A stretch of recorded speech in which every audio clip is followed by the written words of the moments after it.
coverage you can count on. KOMU 8 News starts now. Greg was not found that night, nor was he found the next day, or the next, or the next. New developments on a murder case almost 30 years old. We now know new technology led to the arrest and charges in the death of a 14-year-old. Good evening, everyone. I'm Emily Spain. And I'm Claire Bradshaw. Thanks for joining us. Detectives announced the arrest last week. Now we know the suspect's name, William Chris Nemeth. KOMU 8's Mickey Neiman went to check on Russellville to see how locals are reacting to the announcement.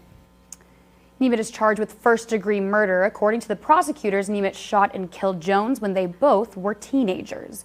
At the time of his death, Jones was 14 and Nemeth was 15. They were classmates. Right now, Nemeth is being held in the Cole County Jail. Cole County prosecutors say even though the case is not over yet, the family can find some closure. To the family and friends of Greg Jones, although we realize that Greg can never come back, we hope that this is the first step toward the justice and closure that is long overdue.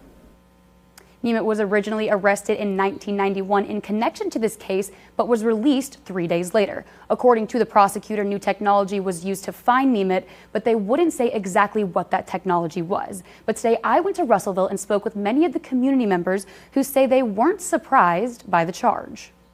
Almost 3 decades. It's finally coming to light.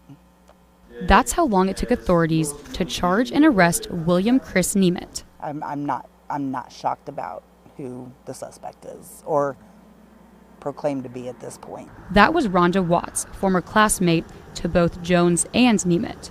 Another former student says, like Watts, he too was not surprised. He was kind of, I don't know, he liked to fight.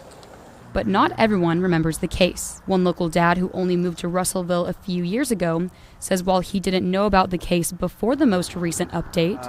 Don't know anything, didn't hear about it. So this is the first I've ever heard about it. He knows Russellville will be able to handle this. We have a strong community here in Russellville.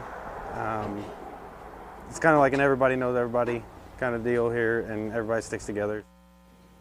I talked to a handful of locals today who had more recently moved to Russellville, so to them, this case was new news. But to those who knew Jones, this update was emotional. I'm in the studio, Mickey Neiman, KOMU 8 News.